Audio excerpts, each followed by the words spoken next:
Bonsoir messieurs, dames. Alors ce soir nous sommes dans le cours 277 d'art dramatique et nous allons parler de l'acte scénique, c'est-à-dire l'acteur. Qu'est-ce qu'il fait sur scène? Comment est-ce qu'il organise son action, son verbiage? Comment est-ce qu'il parle? À quoi ça obéit tout ça?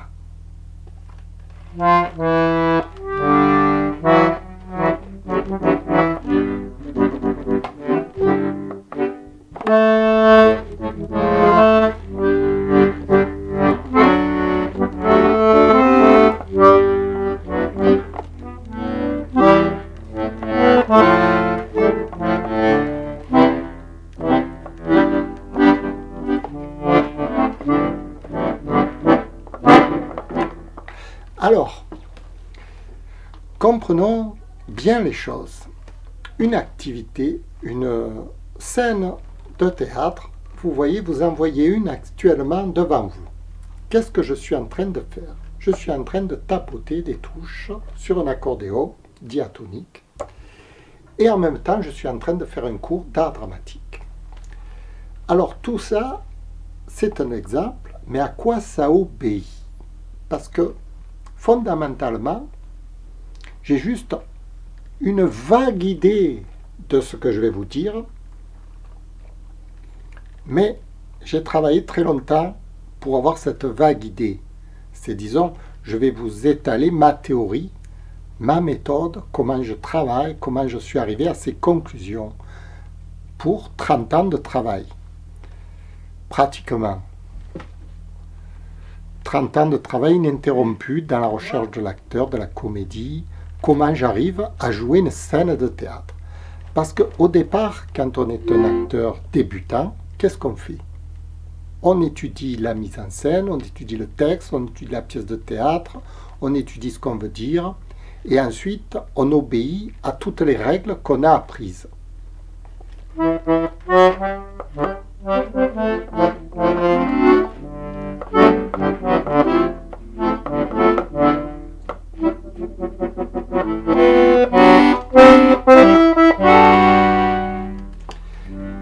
Alors, justement, c'est une grosse erreur. Et je la retrouve pratiquement dans tous les films que je regarde. Je prends une série américaine, par exemple, les acteurs obéissent à des lois bien précises, à des règlements, à des techniques, à des choses qu'ils ont apprises, et ils refont ce qu'on leur a appris. En quelque sorte, ce sont comme des marionnettes géantes qui font tout ce qu'ils ont, leur plan de mise en scène, tout est écrit d'avance. Et ils obéissent comme ça à une trame bien définie, qui a été voulue d'avance. Ce qui fait que, comme ils obéissent pratiquement tous à la même trame, ils se ressemblent tous comme deux gouttes d'eau. Il n'y a aucune originalité, il n'y a aucune exagération dans quoi que ce soit, c'est très formaté, c'est très... ça n'a pas de goût, vous voyez. Le film ne vous procure aucune émotion. Quand vous regardez du cinéma américain, vous êtes sans arrêt en train de réfléchir. Mais vous n'êtes pas ému. On tue des gens, on fait ceci, on fait cela, et alors, on s'en fout. Vous ne faites que réfléchir. Comme eux, ils ne font que réfléchir sur scène, parce qu'ils sont en train de réfléchir à ce comment ils doivent faire, ceci, cela, ceci. Ils construisent une scène mathématiquement, architecturalement. Or, c'est tout ce qu'il ne faut pas faire en comédie. Ça, c'est le b.a.-ba d'un acteur débutant. C'est pour ça que la plupart des acteurs débutants qui me regardent, ils se demandent, mais à quelle trame j'obéis? À quel conseil, quel truc, machin, chouette? Or, je n'obéis à rien. Mais alors, à quoi tu sers? Est-ce que tu es un acteur si tu n'obéis à rien?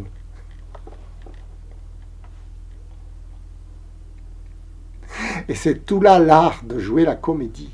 C'est de n'obéir à rien du tout. Sauf à une vague idée de la scène du départ que je vous ai dit. D'ailleurs, je l'ai oublié là. Mais il faut que je m'en rappelle après. Bon. Mais là, je suis lancé, vous voyez. Je suis lancé dans un truc bizarre. C'est comme là, je vais taper dans des touches de musique, mais je n'obéis à rien.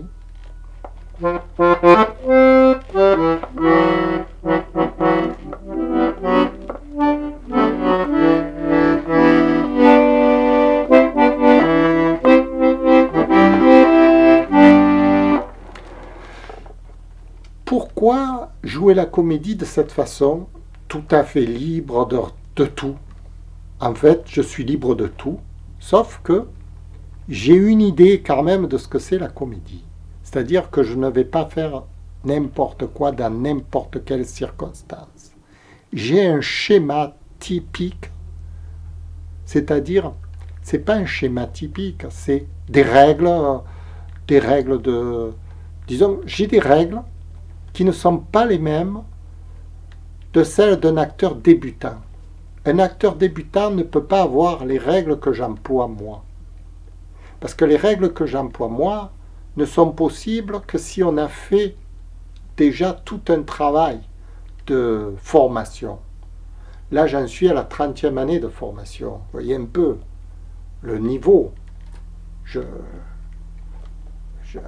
travaillé 30 ans. Je n'ai pas travaillé pour rien quand même. J'arrive à faire des trucs sur scène, comme jouer de l'accordéon sans savoir jouer.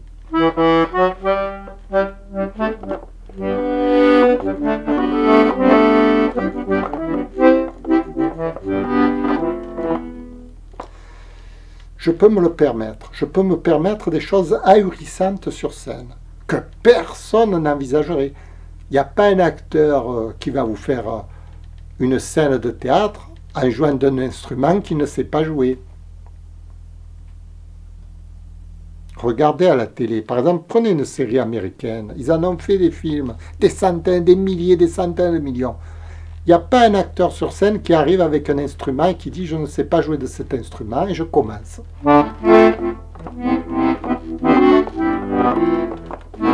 Ça, ils ne peuvent pas se le permettre parce que eux, ils obéissent à des lois bien précises. C'est-à-dire qu'on leur interdit de faire ce qu'ils ne savent pas faire. Il faut qu'ils sachent faire tout par cœur, tout au millimètre. Tout ce qu'ils vous présentent, c'est de l'emballer cacheté, vous voyez. Il n'y a rien de naturel. La scène, elle perd tout goût, toute dégustation, toute originalité. Et ils se croient forts.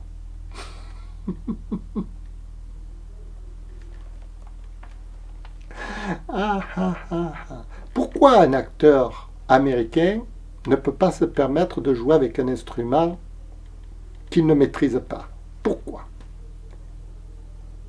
Parce que le metteur en scène aurait peur de cet instrument qui vienne gâcher la scène, vous voyez? Parce que tout est calculé. Le moindre pas, la moindre chose, la cigarette, le verre d'eau, le truc qui tombe, tout est calculé d'avance. Ils savent qu'ils vont faire ça, ça, ça et ça. Moi, je ne sais pas ce que je vais faire. Donc, je peux me permettre tout ce que je veux.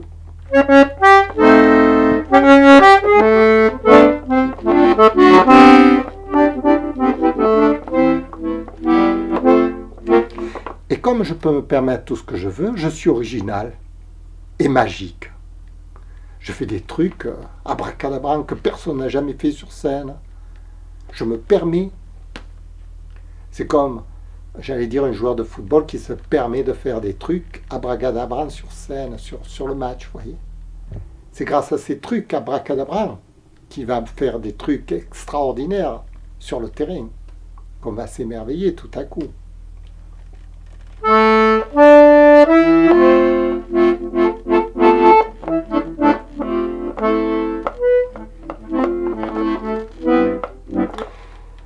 Mais ce n'est pas qu'une simple question d'esthétique. C'est aussi une question de réalisation. C'est-à-dire que Qui est-ce qui va obtenir le meilleur résultat?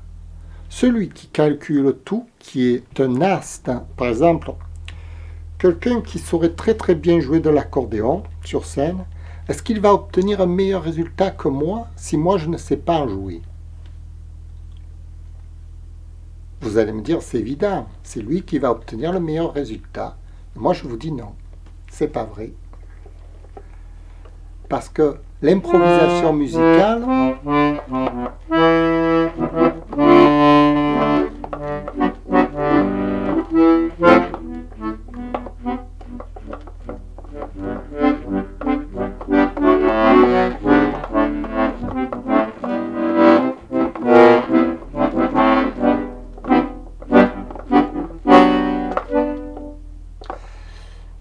parce que ce que je suis en train de faire là, ça vous étonne. Et c'est bien meilleur que si vous vous dites « Oh, ben ça, ceux qui jouent, m'en fiche. »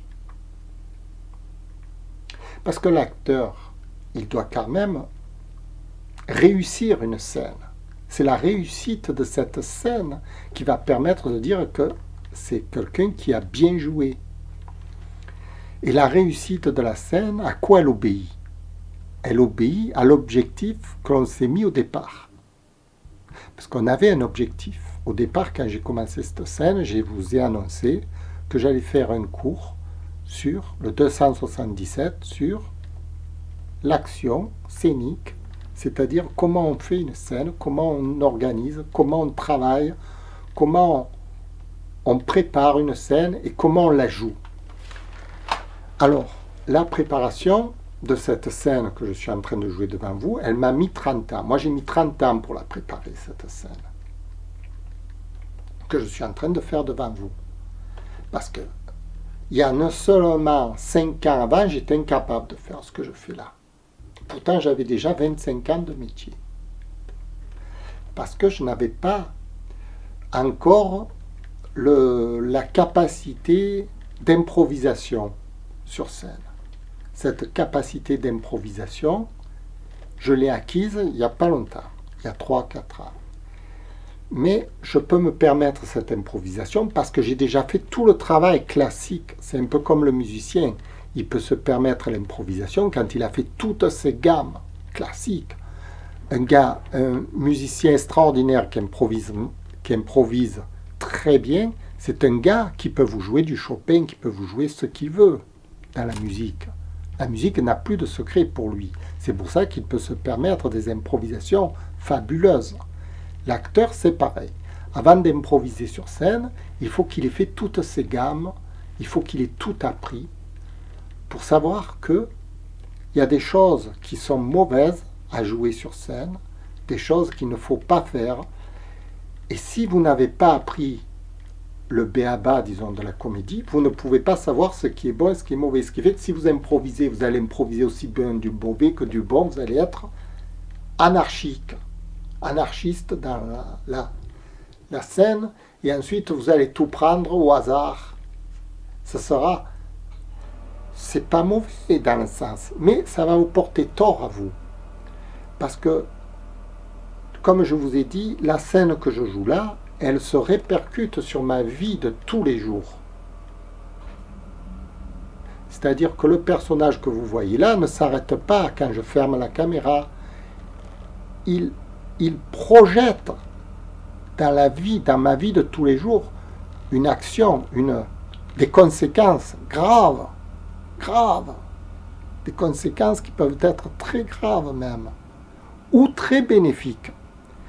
Si je joue, parce que ça influence. Alors, on a été coupé, je m'excuse, je reprends.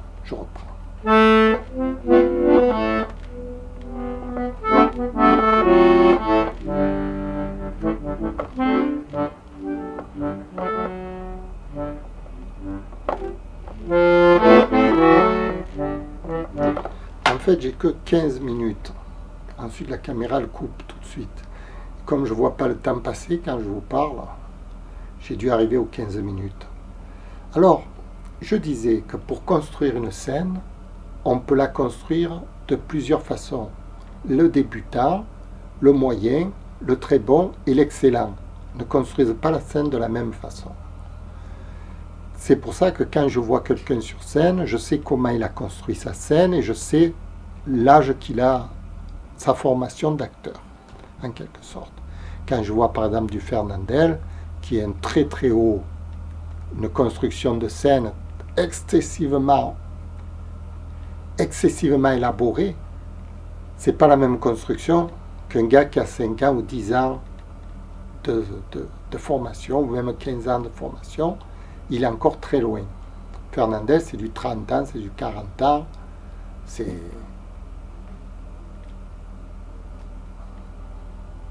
fabuleux. Les grands acteurs comme Marius dans Pagnol, qui joue, comment il s'appelle, je sais plus son nom. Vous voyez le gros là qui tient le bar là, qui joue le papa, voilà, lui là, il s'appelle, j'ai oublié son nom, voilà, ça ce sont des acteurs fabuleux. Vous voyez, mais quand ils construisent une scène, leur construction ne peut pas être imitée. C'est-à-dire qu'un débutant, ou même un gars qui a 10 ans de théâtre ou 15 ans de théâtre, ne peut même pas construire comme lui, il n'a pas les bases. Parce que pour construire une scène de très grande valeur, il faut avoir beaucoup de bases techniques, on va dire.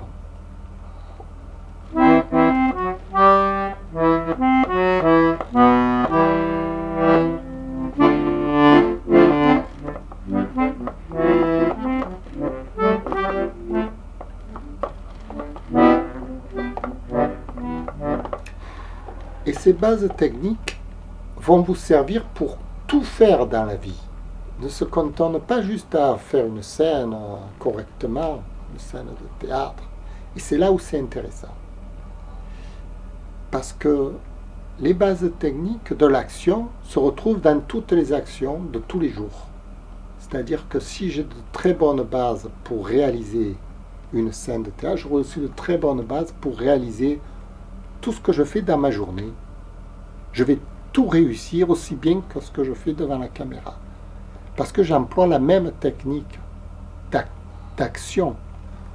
Quand je fais n'importe quoi, par exemple, qu'est-ce que j'ai fait aujourd'hui d'intéressant? J'ai fait une séance photo, c'était pas mal. J'ai fait... Enfin, j'ai fait plein de trucs, j'ai tout réussi, vous voyez, la journée. Et ce soir, je suis sûr que le film aussi va être réussi parce que j'emploie une technique super élaborée. Et cette technique super élaborée, c'est mon intention de vous l'enseigner. Pourquoi? Parce que si les hommes apprennent à agir correctement sur cette terre, les hommes, vous, moi, les femmes, tout le monde, quoi. Nous sommes là pour apprendre à nous comporter correctement. Tout l'art de vivre tend à cette perfection, la perfection de l'action que nous menons chaque jour dans nos foyers, au travail, à la ville, à la maison, en famille, en amour, de partout. On tend à se perfectionner, si vous remarquez bien. On tend toujours à faire les choses mieux qu'hier, par exemple.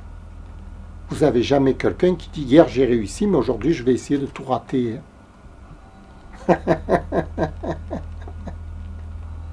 Non, toujours on veut s'améliorer. C'est une capacité intellectuelle de l'homme de toujours vouloir se perfectionner, devenir de mieux en mieux, de meilleur en meilleur.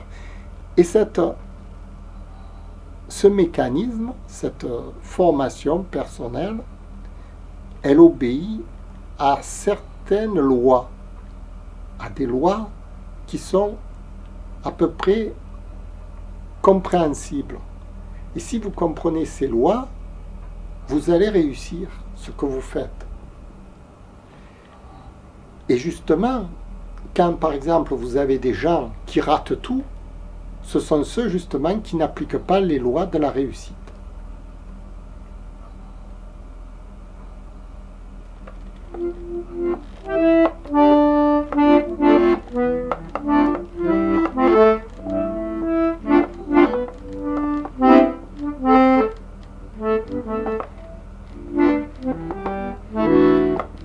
Alors ces lois de la réussite, j'ai trouvé un nouveau terme, là, les lois de la réussite, elles ne s'apprennent pas à l'école. L'école, on n'est pas encore psychologiquement assez développé pour pouvoir travailler sur les lois de la réussite. Les lois de la réussite, on va les employer dans la compétition, par exemple. Vous voyez, par exemple, même vous êtes un enfant, vous allez essayer de devenir bon dans un sport. Qu'est-ce que vous avez en tête?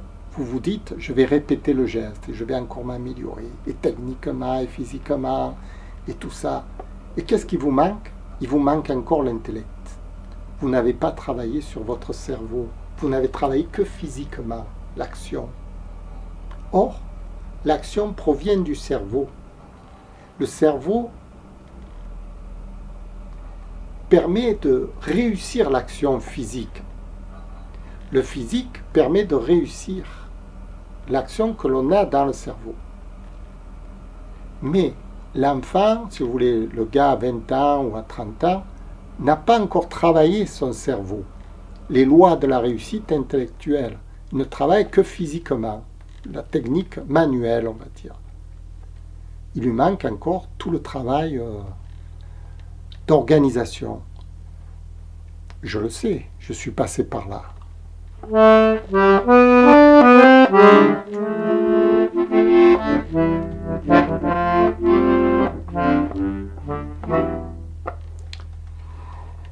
Et donc, quand par exemple on voit un très grand artiste à la télévision qui réussit, prenez un très grand artiste par exemple qui a du succès, qui réussit dans ses affaires, dans ses machins, lui il obéit aux lois de la réussite, justement, qu'il s'est bâti dans sa tête. Comment il se les est bâtis? Il a étudié comment fonctionnait le cerveau en quelque sorte. Et c'est tout l'art de réussir à comprendre comment notre cerveau fonctionne pour pouvoir l'utiliser dans son meilleur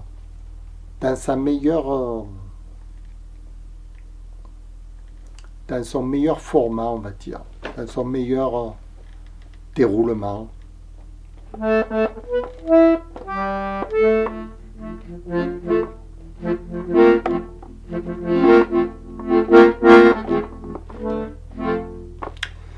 Et moi, j'appelle ça l'art de la dramaturgie intime, l'art dramatique. C'est ce que je fais dans mes cours. J'essaye d'informer, j'essaye de comprendre, j'essaye de mettre en valeur comment le cerveau, comment on réagit sur la scène.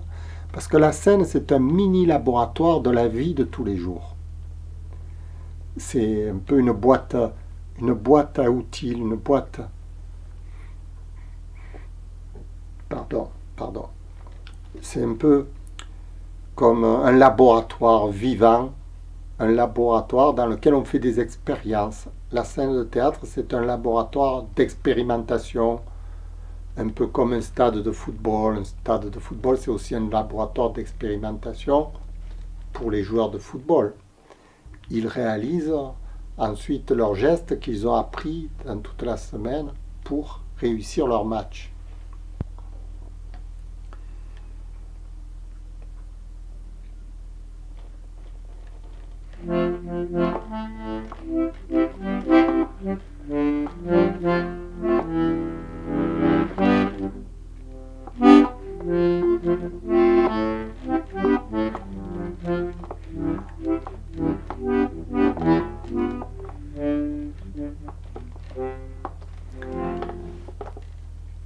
Alors, les lois de la réussite, c'est un beau titre ça quand même, hein, les lois de la réussite. C'est accrocheur comme truc. Hein. les lois de la réussite. Pour les comprendre, il va s'agir d'expérimenter sur scène ce que vous avez en tête et de voir ce que ça donne, etc. Et là, c'est un peu l'expérimentation directe de votre théorie que vous avez déjà en tête. C'est un bon commencement de faire ça. Mais ensuite, il faut s'améliorer. Quand je vous dis qu'il y a 30 ans que je travaille, il y a 30 ans que je m'entraîne sur ce processus. C'est-à-dire que je joue une scène, je m'enregistre et je me revois et je regarde et j'essaye d'améliorer la scène. Et petit à petit, je trouve ce qui ne va pas, je trouve des trucs qui correspondent à l'amélioration. C'est un peu comme un ingénieur qui travaille sur un modèle, vous voyez, et qui, à mesure, expérimente et qui comprend tout ça. Voilà. Vous n'avez rien compris, évidemment.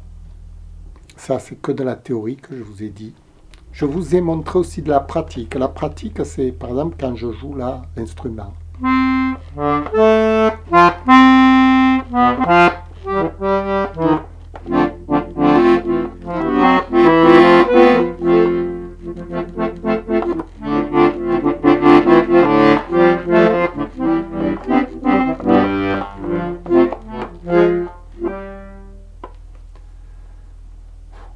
Ça, c'est...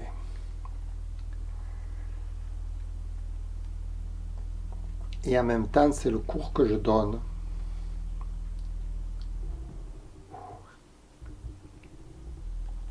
Ce soir, je suis épuisé, je ne sais pas ce que j'ai. Enfin, donc on va revenir au cours 177 d'art dramatique, qui était l'acte sur la scène. L'acte sur la scène, vous voyez, obéit. Bon, en gros, je vous l'avais déjà dit, il obéit à notre inconscient. Mais l'inconscient, à quoi obéit-il? C'est l'art de travailler notre inconscient pour que nous donnions à notre inconscient la formule pour qu'il se réalise sur scène. C'est un peu ce que faisait Erik Erikson dans l'hypnose ericksonienne. Il donnait la formule à l'inconscient pour que l'action qu'il mène puisse se réaliser tous les jours. Il travaillait sur son inconscient, parce que c'était son inconscient qui allait le faire bouger tous les jours correctement. Et c'est ce que fait l'acteur. L'acteur, avant de jouer sur une scène, ce que font les très grands acteurs, pas les acteurs... Évidemment, les acteurs qui débutent ne peuvent pas travailler sur leur inconscient. Comment voulez-vous travailler sur votre inconscient? Ils ne savent même pas ce que c'est l'inconscient. L'inconscient, il faut apprendre ce que c'est, évidemment.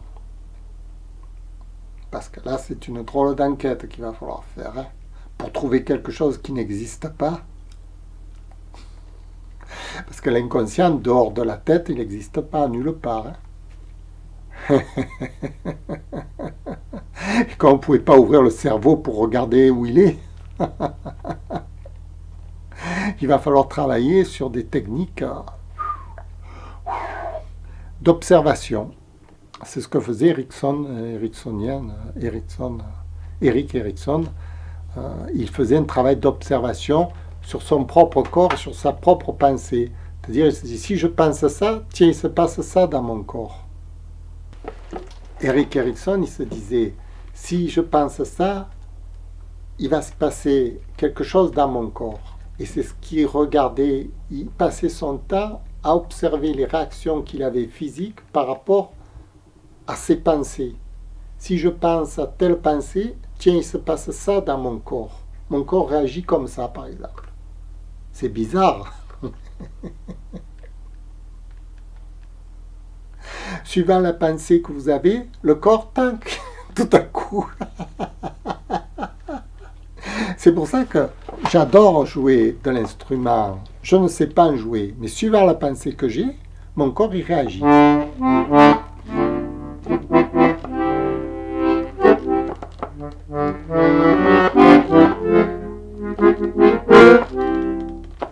suivant la pensée que j'ai, je vais émettre un son. Donc je ne suis pas je suis inconscient de ce que je fais là. Je ne sais pas jouer.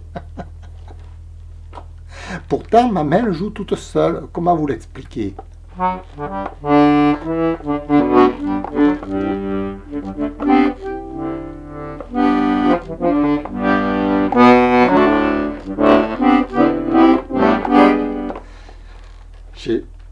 C'est pour ça que je vous le présente, le coco, là, celui-là.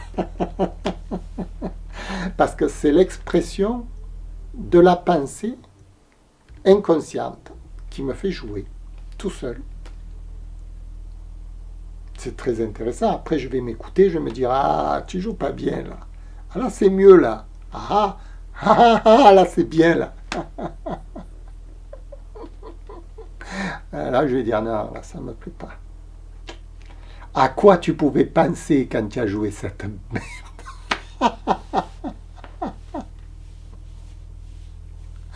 Voilà.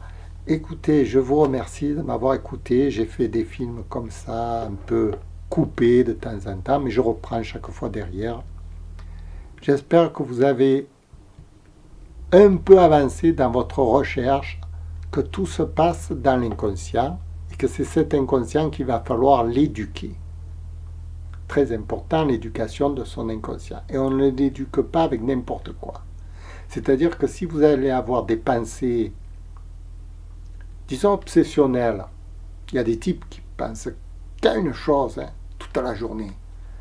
Mais là, vous allez l'éduquer dans la folie, parce que lui, là, ce que vous lui mettez dans la tête, après, il va vous le rendre, ce que vous allez faire.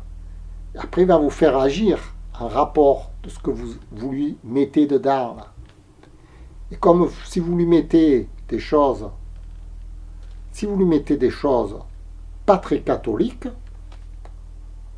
eh bien après, il vous fait devenir un type pas très catholique.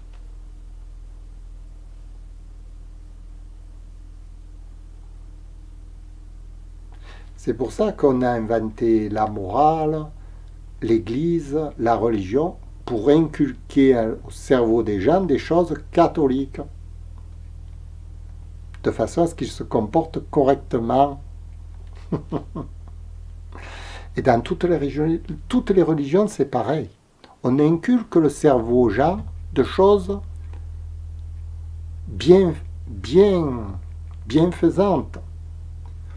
On leur donne un produit à penser pour que dans la vie de tous les jours, ils se comportent correctement. Ça, c'est le devoir des religions. Les religions ont un travail extraordinaire, chose qu'on a perdu de vue, parce que maintenant, on pense qu'à la modernité, on pense qu'aux objets, pourvu qu'il ait une belle voiture, une belle situation, de l'argent, et la religion, Oui, mais c'est avec, comme je vous ai dit, c'est avec ce que vous mettez dans votre tête que vous allez agir correctement. Si dans votre tête, vous ne mettez que de l'argent, que la belle voiture, que la belle femme, que le bon travail, mais là-dedans, vous vous rendez compte de ce que vous avez mis là?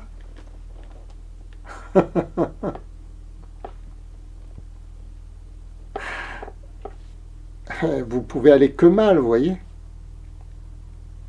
Parce qu'il va vous dresser ensuite, l'inconscient. L'inconscient va vous obliger après à faire tout ce que vous lui avez mis là-dedans. Vous allez être prisonnier de vos fantasmes.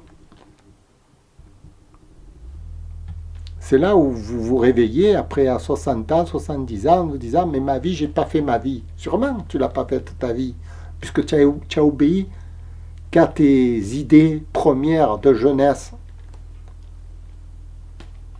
Donc, tu n'as pas fait ta vie. Tu as toujours refait la même chose pendant 60 ans, toujours la même chose. Tu n'as pas évolué, quoi. Voilà. Écoutez, je vous remercie. C'était le cours 277 d'art dramatique. Comment on agit sur la scène et cette façon d'agir sur la scène se répercute dans nos gestes de tous les jours. Merci. Au revoir.